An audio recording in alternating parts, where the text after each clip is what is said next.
الحمد لله الحمد لله نحمده ونستعينه ونستغفره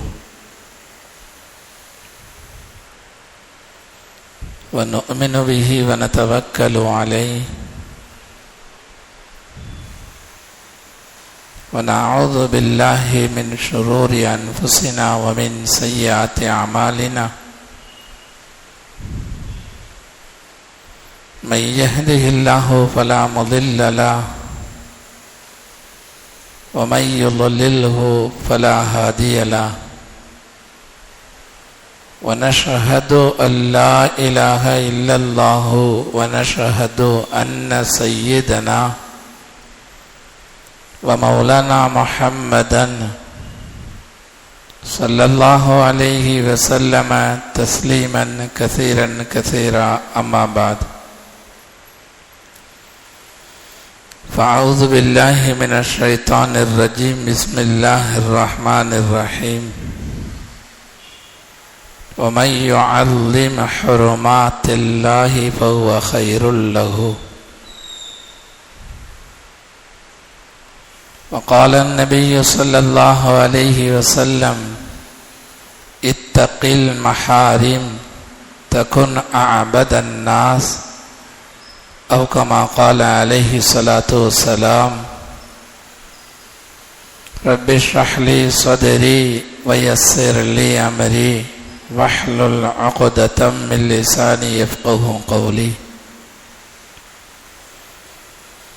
سبحانك لا علم لنا إلا ما علمتنا إنك أنت العليم الحكيم.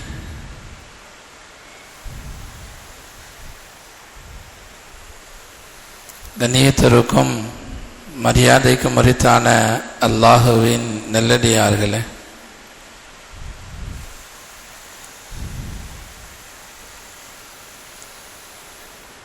தீனுல் இஸ்லாம் என்ற மார்க்கத்தை அல்லாஹு ஜல்ல ஷானஹு தஆலா நம்மவர்களுக்கு வழங்கி நம்மவர்களை பாக்கியம் உள்ளவர்களாக ஆக்கியிருக்கிறான்.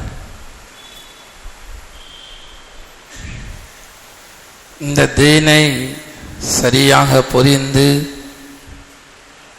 அதன் பிரகாரம் வாழ்வது நம்முடைய கடமையாக இருந்து கொண்டிருக்கிறது.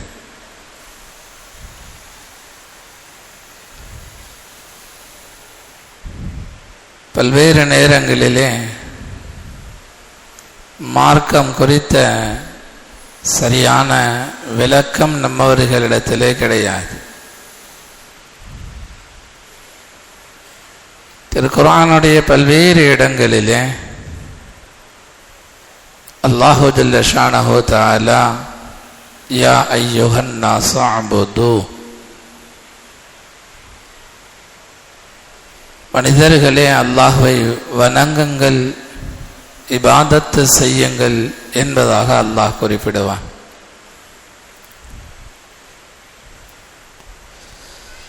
இபாதத்து என்பதற்கு நம்மிலே பலர்களும் விளங்கி இருப்பது ஐவேளை தொழுகுவது, ரமலான் மாதத்திலே நோன்பு வைப்பது, ஹஜ்ஜுடைய மாதத்திலே ஹஜ்ஜு செய்வது, குர்ஆன் ஓதுவது, தஸ்பீஹ் செய்வது, அல்லாஹுடைய பாதையிலே நிறைய பொருட்களை தர்மமாக வழங்குவது, இவைகளை இபாதத்தாக வணக்க வழிபாடாக நாமெல்லாம் விளங்கி வைத்திருக்கிறோம். முஹம்மது ரசூலுல்லாஹ் ஸல்லல்லாஹு அலைஹி வஸல்லம் அவர்கள் இதுவெல்லாம் வணக்கமாக இருந்தாலும் கூட ஒரு அடியான் உண்மையான ஆபிதாக வணக்கம் புரிபவனாக ஆகுவதற்கு வேறொரு விஷயத்தையும் சொல்லி காண்பிக்கிறார்.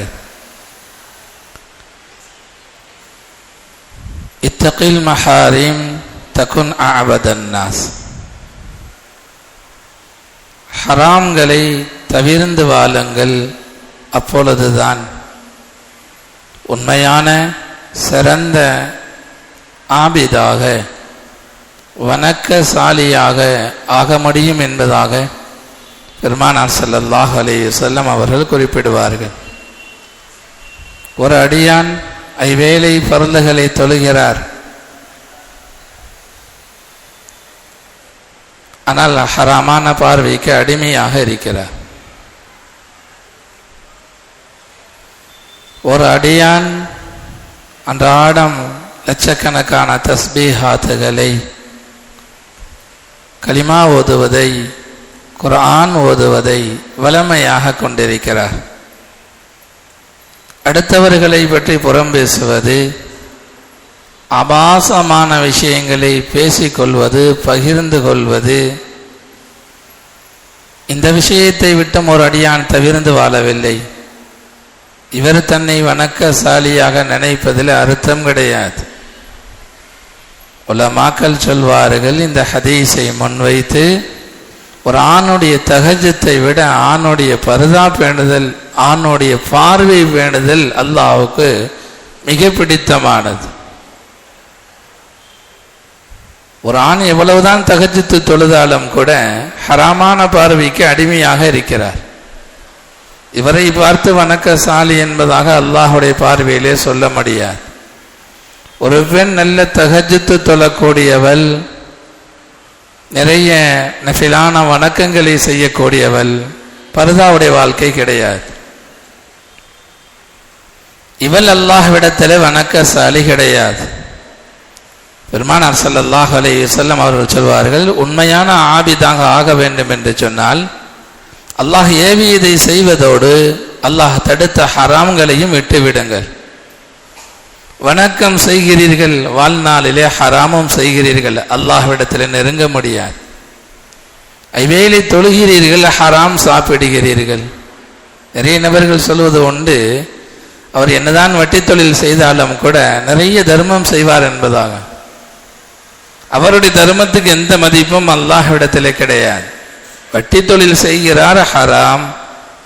அவர் நிறைய தர்மம் செய்து என்ன ஆக போகிறது? பெருமானார் ஸல்லல்லாஹு அலைஹி வஸல்லம் அவர்களுடைய பல்வேறு ஹதீஸுகள் இந்த விஷயத்தை தான் சொல்லி காண்பிக்கும். மார்க்கத்திலே தொழுகை கடமை, நோன்பு கடமை, ஹஜ்ஜு கடமை, இதனுடைய நோக்கமாக குர்ஆன் சொல்ல வருவதே பாவத்தை விடுவதை தான்.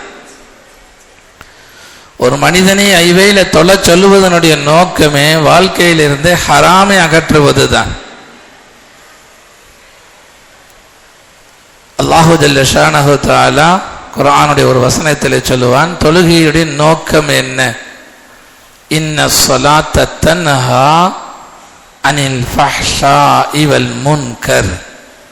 தொழுகையுடைய நோக்கம் என்ன? ஐவேளை தொழுவது நோக்கம் என்ன? ஃபஜ்ருக்கு தொழுக வருகிறோம், லுஹர் தொழுக வருகிறோம், அஸர் தொழுக வருகிறோம், மக்ரிபு தொழுக வருகிறோம், இஷா தொழுகிறோம். இதையெல்லாம் நோக்கம் என்ன? வாழ்க்கையிலே ஹராம்கள் போக வேண்டும், பாவங்கள் போக வேண்டும். இன்ன ஸலாத்த தன்ஹா அனில் ஃபஹ்ஷாஇ வல் முன்கர். நிச்சயமாக தொழுகை மானக்கேடான அருவருக்க தகுந்த விஷயங்களை விட்டும் தடுக்கும். தொழுகையினுடைய நோக்கமே இதுதான். வட்டி தொழில் நீங்க வேண்டும். ஐவேளை தொழுகிறார், ஹராமான தொழில்தான். ஐவேளை தொழுகிறார், ஹராமான பேச்சு அவருடைய நாவில் இருந்து சாதாரணமாக வருகிறது. ஐவேளை தொழுகிறார், ஹராமான பார்வைக்கு அடிமை. ஐவேளை தொழுகிறார், ஹராம்களை கேட்பதிலே இன்பம் அவருக்கு. இவர் ஐவேளை வாழ்நாள் முழுவதும் தொழுதாலும் இவர் ஆபிதல்ல அல்லாஹுடைய பார்வையில். தொழுகையுடைய நோக்கம் என்ன? இன்ன ஸலாத்த தன்ஹா அனில் ஃபஹ்ஷாஇ வல் முன்கர். தொழுகை மானக்கேடான தவறான விஷயத்தை விட்டும் தடுக்கும். அதுதான் தொழுவதனுடைய நோக்கமே. பள்ளிக்கு வருவதுடைய நோக்கம் என்ன? எத்தனை ஹராம்கள் நம்முடைய வாழ்நாளில் இருக்குமோ எல்லாவற்றையும் விட வேண்டும். ஹராம் போகவில்லை தொழுகை அல்லாஹ்வுடைய பார்வையிலே இவர் ஆபிதே கிடையாது, வணக்கசாலியே கிடையாது. பெருமானார் ஸல்லல்லாஹு அலைஹி வஸல்லம் அவர்களிடத்திலே சஹாபாக்கள் வந்து கேட்பார்கள், யா ரசூலல்லாஹ், இவர் ஐவேளை தொழுகிறார், பகலிலே ஐவேளையும் இவர் தொழுகிறார், இரவிலே திருடுகிறார். ரசூலுல்லாஹி ஸல்லல்லாஹு அலைஹி வஸல்லம் அவர்கள் சொன்னார்கள், ஒரு நேரம் வரும் இவருடைய தொழுகை இவரை திருட்டை விட்டும் தடுத்து விடும். தொழுகையுடைய நோக்கம் அதுதான். ஒரு மனிதர் தொழுவதின் காரணமாக ஹராம்களை விட வேண்டும். இஸ்லாத்தினுடைய ஒரே இலக்கு இதுதான். வாழ்க்கையிலே அத்துணை ஹராமையும் விட வேண்டும். எத்தனை ஹராம்கள் உடல் உறுப்பிலிருந்து வெளியாகுமோ எல்லா ஹராம்களையும் விட வேண்டும். நோன்பினுடைய நோக்கமாக கூட பெருமானார் ஸல்லல்லாஹு அலைஹி வஸல்லம் அவர்கள் சொல்லி காண்பிப்பார்கள், மல்லம் யதா கௌல ஸூரி வல் அமல் பிஹி ஃபலைஸ லில்லாஹி ஹாஜத்துன் ஃபீ அன் யதா துஆமஹு வ ஷராபஹு. ஒரு மனிதர் நோன்பு வைக்கிறார், ஹராமான பேச்சை விடவில்லை, ஹராமான உணர்வுகளை விடவில்லை, ஹராமான செயலை விடவில்லை. இவருடைய நோன்பை கொண்டு அல்லாஹ்வுக்கு எந்த தேவையும் கிடையாது. மல்லம் யதா கௌல ஸூரி வல் அமல் பிஹி, தவறான பேச்சுக்களையும் தவறான செயல்களையும் விடாத ஒரு மனிதர் ஃபலைஸ லில்லாஹி ஹாஜத்துன் ஃபீ அன் யதா துஆமஹு வ ஷராபஹு, இவர் உணவை விடுவதால் குடிப்பதை விடுவதால் அல்லாஹ்வுக்கு எந்த தேவையும் கிடையாது. ஹராமை செய்து கொண்டு நோன்பு வைப்பது, இந்த நோன்புக்கு அல்லாஹ்விடத்தில் எந்த மதிப்பும் கிடையாது. ஹஜ்ஜுடைய மாதம் விளங்க வேண்டும். ஹஜ்ஜு செய்வதிலேயும் அல்லாஹ் ஜல்ல ஷானஹு தஆலா பெருமானார் ஸல்லல்லாஹு அலைஹி வஸல்லம் அவர்கள் குர்ஆனிலேயும் ஹதீஸிலேயும் சொல்லக்கூடிய விஷயம் இதுதான். அல்லாஹ் ரசூலுடைய வார்த்தை. அங்கேயும் ஹராம்களை விட சொல்வார்கள். மன் ஹஜ்ஜ லில்லாஹ் ஃபலம் யர்ஃபுஸ் வலம் யஃப்சுக் ரஜஅ கயௌமின் வலதத்துஹு உம்முஹு. ஒரு மனிதர் ஹஜ் செய்கிறார், அவர் பாவமான விஷயங்களை விட்டு விடுகிறார். சொல் ரீதியான பாவங்கள், செயல் ரீதியான பாவங்கள், இதையெல்லாம் விட்டு விடுவார் என்று சொன்னால் அப்பொழுதுதான் அவருடைய ஹஜ் மக்பூல் மப்ரூர். அப்பொழுது எப்படி வருவார்? ரஜஅ கயௌமின் வலதத்துஹு உம்முஹு, தன்னுடைய தாயினுடைய வயிற்றிலே அன்று பிறந்த பாலகனை போக வருவார். பாவத்தை விடவில்லை, ஹஜ்ஜிலே போகிறோம். இன்றைய காலங்கள் ரொம்ப மோசமான காலம், சவாலான காலம், நாம் வாழக்கூடிய காலங்கள். ஒரு ஆண் இஃபத்தோடு வாழ முடியாது, ஒரு ஆண் கருப்பொழுக்கத்தோடு வாழ முடியாது. அவ்வளவு மோசமான காலம். இந்த சூழ்நிலையிலே ஹஜ்ஜு செல்லக்கூடிய ஹாஜிகளுடைய கவனத்திற்கு, ஹஜ்ஜு செல்லக்கூடியவர்கள் ஹராமான முறையிலே பார்வைக்கு அடிமையானால், ஹராமான முறையிலே சொல் செயல்கள் அமையும் என்று சொன்னால் தெளிவாக விளங்கிக் கொள்ளுங்கள், உங்களுடைய ஹஜ்ஜு கபூல் ஆகவில்லை. அதற்கு பெயர் மக்பூலான ஹஜ்ஜு கிடையாது, மப்ரூரான ஹஜ்ஜு கிடையாது.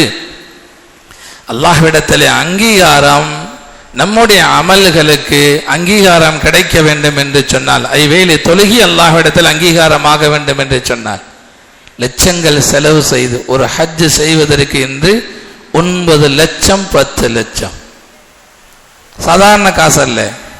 9 லட்சம் 10 லட்சம் செய்து ஹஜ் செய்வீர்கள் என்று சொன்னால் அந்த ஹஜ்ஜுடைய பிரயாணத்திலே போய் திரும்ப வரும் வரை எந்த ஹராமும் இல்லை என்று சொன்னால் மட்டும்தான் உங்களுடைய ஹஜ் அங்கீகாரம். ஹஜ்ஜை வழி அனுப்பக்கூடிய நிகழ்ச்சி என்ற அடிப்படையில் எந்த பரதாவும் கிடையாது, எந்த கோஷாவும் கிடையாது. உங்களுடைய ஹஜ் கபூல் கிடையாது, மக்பூல் கிடையாது. நன்கு விளங்கிக் கொள்ளுங்கள். ஹராமான விஷயங்களை நீங்கள் திறந்து விட்டு எந்த ஹராமாக்கும் தடுப்பு கிடையாது என்கிற பொழுது உங்களுடைய ஹஜ் அங்கே மக்பூல் கிடையாது. அல்லாஹ்விடத்தில் இபாதத் என்பது ஹராமை விடுவதை கொண்டு தான். ஹஸரத் உமர் ரலியல்லாஹு அன்ஹு அவர்கள் சொல்வார்கள், ஒரு மனிதர் லட்ச ரூபாயை அல்லாஹ்வுடைய பாதையிலே தர்மமாக செலவு செய்கிறார். விளங்க வேண்டும், தஹஜ்ஜுத்தை விட நம்முடைய ஆண்களுக்கு நான் சொல்ல வருகிறேன், உலமாக்கள் சொல்கிறார்கள், தஹஜ்ஜுத்தை விட பார்வை பேணுதல் அல்லாஹ்வுக்கு பிடித்தமானது. இரவெல்லாம் நின்று நஃபில் வணங்குகிறோம், தொழுகிறோம், குர்ஆன் ஓதுகிறோம். இதைவிட அல்லாஹ்வுக்கு பிடித்தமானது நம்முடைய பார்வை பேணுதல். ஒரு 5 நிமிடம் சிரமம்தான். ஒரு அந்நிய பெண் அலங்கரித்து போகிறாள், அவளை விட்டும் பார்வையை தடுக்க வேண்டும், திருப்ப வேண்டும். ஹராமான பேச்சை விட்டும் நம்மை பாதுகாக்க வேண்டும். ஹராமான விஷயங்கள் கேட்பதற்கு இன்பமாக இருக்கலாம், அவைகளை விட்டும் தடுக்க வேண்டும். அதுதான் உண்மையான விஷயம். ஹஸரத் இப்னு உமர் ரலியல்லாஹு அன்ஹு அவர்கள் சொல்வார்கள், ஒரு அடியான் அல்லாஹ்வுடைய பாதையிலே லட்ச ரூபாய் தர்மம் செய்கிறான், இதை விட ஒரு 10 ரூபாய் ஹராமான முறையிலே சம்பாதிக்க மாட்டேன் என்பதாக கஷ்டப்படுகிறான் என்று சொன்னால், தர்மம் செய்வதிலே லட்ச ரூபாய் தர்மம் செய்வதிலே எவ்வளவு கஷ்டம் வருமோ அந்த கஷ்டத்தை விட 10 ரூபாய் கூட நாம் ஹராமாக சம்பாதிக்க மாட்டேன் என்பதில் என்ன கஷ்டம் வருமோ அந்த கஷ்டம் அல்லாஹ்வுக்கு பிடித்தமானது. 10 ரூபாய் கூட ஹராமாக, ஹராம் என்று சொன்னால் வட்டி தொழில் மட்டும் என்பதாக விளங்கி இருக்கிறோம். ஹலாலான வியாபாரத்திலும் நிறைய விஷயங்கள் உண்டு. மோசடி இருந்தால் ஹலாலான வியாபாரமும் ஹராம் தான். நிறைய நிபந்தனைகள் உண்டு. மார்க்கத்திற்கு முரணாக ஹலாலான வியாபாரத்தை செய்தாலும் அதுவும் அதன் மூலியமாக வரக்கூடிய பணங்களும் ஹராம் தான். ஒரு 10 ரூபாய் கூட நான் ஹராமாக சம்பாதிக்க மாட்டேன் என்பதாக ஒரு அடியான் கஷ்டப்பட்டால் இந்த கஷ்டம் அல்லாஹ்வுக்கு பிடித்தமானது, இது சிறந்தது. லட்ச ரூபாயை தர்மமாக செலவு செய்வதை விட. இப்னு உமர் ரலியல்லாஹு அன்ஹு அவர்கள் சொல்வார்கள், அப்துல்லாஹ் இப்னு உமர் இப்னு அப்துல் அசீஸ் ரஹ்மத்துல்லாஹி அலைஹி அவர்கள் சொல்வார்கள், அல்லாஹ்வை பயப்படக்கூடியவர் நம்முடைய பார்வையில் யார் என்று சொன்னால் தஹஜ்ஜுத் தொழுவோரை பார்த்து சொல்வோம், நல்ல அடியார், அல்லாஹ்வை பயப்படக்கூடியவர் என்பதாக. ஹஸரத் உமர் இப்னு அப்துல் அசீஸ் ரஹ்மத்துல்லாஹி அலைஹி அவர்கள் சொல்வார்கள், ஒரு மனிதன் இரவெல்லாம் வணங்குகிறார், பகலெல்லாம் நஃபில் நோன்பு வைக்கிறார், வயுத்லிகு நல்ரஹு வஸம்அஹு, அவருடைய பார்வையிலே எந்த கட்டுப்பாடும் இல்லை, அவருடைய நாவிலே எந்த கட்டுப்பாடும் இல்லை, அவருடைய செவியிலே எந்த கட்டுப்பாடும் இல்லை. லைஸ தகியு, இந்த மனிதன் இறையச்சமுள்ளவனே கிடையாது. இரவெல்லாம் தொழுகிறார், பகலெல்லாம் நோன்பு வைக்கிறார், தன்னுடைய உடல் உறுப்புகளுக்கு எந்த கட்டுப்பாடுமே வைக்கவில்லை, எல்லா ஹராம்களையும் உடல் உறுப்பு செய்கிறது. ஹஸரத் உமர் இப்னு அப்துல் அசீஸ் ரஹ்மத்துல்லாஹி அலைஹி சொன்னார்கள், லைஸ தகியு, இந்த மனிதன் அல்லாஹ்வை பயப்படக்கூடியவன் கிடையாது என்பதாக உமர் இப்னு அப்துல் அசீஸ் ரஹ்மத்துல்லாஹி அலைஹி அவர்கள் சொல்வார்கள். பெருமானார் ஸல்லல்லாஹு அலைஹி வஸல்லம் அவர்கள் சொல்வார்கள், கியாமத் நாளில் சில கூட்டத்தார்கள் வருவார்கள், சில மனிதர்கள் வருவார்கள், மலைகளை போல நன்மைகளை கொண்டு வருவார்கள். பார்ப்பதற்கு ஆச்சரியமாக இருக்கும். கோடான கோடி கலிமா லா இலாஹ இல்லல்லாஹ் ஓதி இருப்பார்கள், கோடான கோடி ஸலவாத்துகள் ஓதி இருப்பார்கள், நிறைய குர்ஆன்களை ஹதம் செய்திருப்பார்கள், லட்சக்கணக்கான தர்மங்களை செய்திருப்பார்கள். பெருமானார் ஸல்லல்லாஹு அலைஹி வஸல்லம் அவர்கள் சொன்னார்கள், இவர்களுடைய அமல்கள் மலைகளை போல இருக்கும். ஃபயஜ்அலுஹா ஹபாஅம் மன்சூரா, அல்லாஹ் இவைகளை தூசியை போல பறத்து விடுவான். கொண்டு போய் மலைகளை போல அல்லாஹ்வுக்கு முன் கொண்டு வரும் பொழுது அவைகளை புழுதிகளாக அல்லாஹ் பறக்க விடுவான், எதுக்குமே மரியாதை கொடுக்க மாட்டான். இவர்களுடைய இவ்வளவு பெரிய நன்மைகள், மலைகளை போன்ற நன்மைகளுக்கு அல்லாஹ்விடத்தில் தூசுகளை போன்ற எந்த மரியாதையும் இருக்காது. பெருமானார் ஸல்லல்லாஹு அலைஹி வஸல்லம் அவர்கள் சொன்ன பொழுது சஹாபாக்கள் கேட்டார்கள், சிஃப்ஹும் யா ரசூலல்லாஹ், அவர்கள் யார், அவர்களை பற்றி எங்களுக்கு சொல்லித்தாருங்கள். ஸல்லல்லாஹு அலைஹி வஸல்லம் அவர்கள் சொன்னார்கள், யஅஹுதூன மினல் லைல் கமா தஅஹுதூன், நீங்கள் இரவு வணக்கம் புரிவது போல அவர்களும் இரவு வணக்கங்கள் புரிவார்கள். வலக்கின்னஹும் அக்வாமுன் இதா ஹலவு பிமஹாரிமில்லாஹி இன்தஹகு, தனிமையிலே வரும் பொழுது பாவங்களை செய்வார்கள், கூட்டத்தோடு நிறைய இபாதத்துகள் செய்வார்கள், எல்லோரும் பார்க்கும் பொழுது நிறைய நல்ல காரியங்களை செய்வார்கள், மலை போல அமல் செய்வார்கள். தனியாக வாய்ப்பு கிடைத்தால் இவர்கள் ஹராம்களை தனிமையிலே செய்வார்கள். இந்த தனிமையிலே பாவம் செய்யக்கூடிய மிகப்பெரிய ஆயுதம் செல்போன்.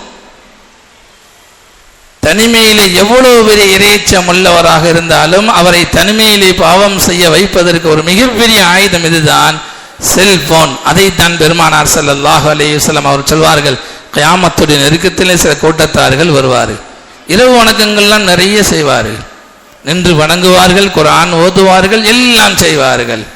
நீங்கள் எப்படி இந்த சஹாபாக்களாக இருந்து இரவு தொழுகிறீர்களோ அதுபோல அவர்களும் தொழுவார்கள். ஆனால் தனிமை என்று வரும் பொழுது பாவம் செய்வார்கள். இவர்களுடைய அமல்களை அல்லாஹு ஜல்ல ஷானஹு தஆலா பொழுதுகளை போல தூக்கி போட்டு விடுவான் என்பதாக பெருமானார் ஸல்லல்லாஹு அலைஹி வஸல்லம் அவர்கள் குறிப்பிடுவார்கள்.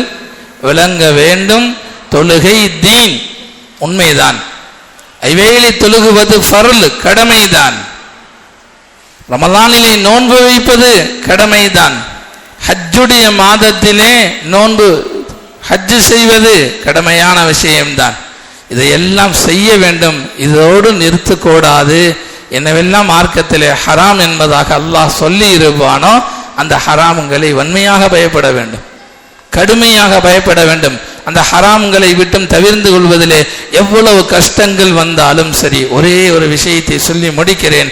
ஹஸரத் யூசுப் அலைஹிஸ்ஸலாம் அவர்கள் சொன்னார்கள், قال رب السجن احب الي مما يدعونني اليه. யா அல்லாஹ், சிறை வாழ்க்கை எனக்கு ஆக பிடித்தமானது. இந்த பெண்கள் என்ன தவறுக்காக வேண்டி அழைக்கிறார்களோ இந்த தவறிலே கிடைக்கக்கூடிய இன்பத்தை விட, நன்கு விளங்கிக் கொள்ளுங்கள், ஃபித்னாவான காலத்திலே நாம் வாழ்ந்து கொண்டிருக்கிறோம், குழப்பமான காலத்திலே நாம் வாழ்ந்து கொண்டிருக்கிறோம். யூசுப் அலைஹிஸ்ஸலாம் அவர்கள் சொன்னார்கள், قال ربي السجن احب الي مما يدعونني اليه. இந்த பெண்கள் எந்த ஹராமுக்கு என்னை அழைக்கிறார்களோ அந்த ஹராமிலே கிடைக்கக்கூடிய இன்பத்தை விட, இதை செய்யவில்லை என்றால் என்னை ஜெயிலிலே போடுவார்கள், சிறைச்சாலையிலே போடுவார்கள் என்பது எனக்கு தெரியும். அந்த சிறைச்சாலையில எவ்வளவு கஷ்டம் இருக்கும் என்பதும் எனக்கு தெரியும் யா அல்லாஹ். ஆனால் அந்த சிறை வாழ்க்கையை நான் விரும்புகிறேன், இந்த ஹராம் எனக்கு வேண்டாம் என்பதாக யூசுப் அலைஹிஸ்ஸலாம் அவர்கள் சொன்னார்கள். தஃசீரிலே எழுதுகிறார்கள், எந்த தவறும் செய்யாத யூசுப் அலைஹிஸ்ஸலாம் அவர்கள் 7 ஆண்டுகள் அல்லது 9 ஆண்டுகள் சிறையிலே இருந்தார்கள். எதற்காக வேண்டி சிறைச்சாலை? ஹராமை செய்யவில்லை என்பதற்காக வேண்டி சிறைச்சாலை. பெண்கள் எல்லாம் தவறுக்காக வேண்டி அந்த நாட்டுடைய முக்கியமான ஒரு அரசி தவறுக்காக வேண்டி அழைத்த பொழுது நான் இதற்கு உடன்பட மாட்டேன் என்பதாக சொன்னதற்காக வேண்டி, தப்பு செய்து சிறைச்சாலைக்கு போனவர்கள் அல்ல, ஒரு ஹராமை செய்ய மாட்டேன் என்பதற்காக வேண்டி 9 ஆண்டுகள் சிறையிலே அடைக்கப்பட்டார்கள். அது அடைக்கப்படுவதற்கு முன்பதாக ஹஸரத் யூசுப் அலைஹிஸ்ஸலாம் அவர்களுக்கு தெரியும், சொன்னார்கள், ரப்பி ஸிஜ்னு அஹப்ப இலைய மிம்மா யதுஊனனி இலைஹி. இந்த பெண்கள் எல்லாம் எந்த ஹராமின் பக்கம் அழைப்பு தருகிறார்களோ அந்த ஹராமை விட, அதில் கிடைக்கக்கூடிய இன்பங்களை விட, யா அல்லாஹ், இந்த சிறையிலே கிடைக்கக்கூடிய கஷ்டங்கள் எனக்கு பிடித்தமானது யா அல்லாஹ், அதை நான் ஏற்றுக்கொள்ள தயாராக இருக்கிறேன். ஹராமான பார்வையிலே கிடைக்கக்கூடிய இன்பத்தை விட அந்த பார்வையை கட்டுப்படுத்தும் பொழுது என்ன கஷ்டம் கிடைக்குமோ அது ஆக சிறந்தது. ஹராமான முறையிலே சம்பாதிப்பதை விட ஒரு ஹராமை விடும் பொழுது குடும்ப நஷ்டங்கள் வரத்தான் செய்யும், குடும்ப கஷ்டங்கள் வரத்தான் செய்யும். அந்த சிரமங்கள் எனக்கு ரொம்ப பிடித்தது யா அல்லாஹ். அஹப்பு, இந்த ஏழ்மையை நான் தேர்ந்தெடுக்கிறேன். ஹராமான முறையிலே சம்பாதித்து பெருமையாக வாழ மாட்டேன். அப்படி பெருமையாக இருப்பதை விட என்னுடைய மௌத் வரைக்கும் ஏழ்மை என்னிடத்தில் இருப்பதை நான் விரும்புகிறேன். இப்படிப்பட்ட வாழ்க்கைகள். வணக்கம் என்று சொன்னால் தொழுகை மட்டுமல்ல, நோன்பு மட்டுமல்ல, எத்தனை ஹராம்களை மார்க்கம் சொல்லி இருக்குமோ அனைத்தையும் விடுவதுதான் உண்மையான தக்வா, உண்மையான இபாதத். இத்தகில் மஹாரிம் தகுன் அபதன் நாஸ். ஹராம்களை விட்டு விடுங்கள், அப்பொழுதுதான் உண்மையிலேயே இபாதத்து செய்தவர்களாக ஆக முடியும் என்பதை பெருமானார் ஸல்லல்லாஹு அலைஹி வஸல்லம் அவர்கள் குறிப்பிடுவார்கள். அல்லாஹு ஜல்ல ஷானஹு தஆலா குழப்பமான இந்த காலத்திலே வாழும் வரைக்கும், வாழக்கூடிய காலத்திலேயும் மூத்தாகக்கூடிய காலத்திலேயும் ஹராம்களை விட்டும் தவிர்ந்து ஈமானோடு வாழ்ந்து ஈமானோடு கலிமா சொல்லியவர்களாக மௌத்தாகக்கூடிய, மரணிக்கக்கூடிய நல்ல வாழ்க்கையை அல்லாஹு ஜல்ல ஷானஹு தஆலா நம் அனைவருக்கும் தந்தல் புரிவானாக. வ ஆகிரு தஅவானா அனில் ஹம்துலில்லாஹி ரப்பில் ஆலமீன்.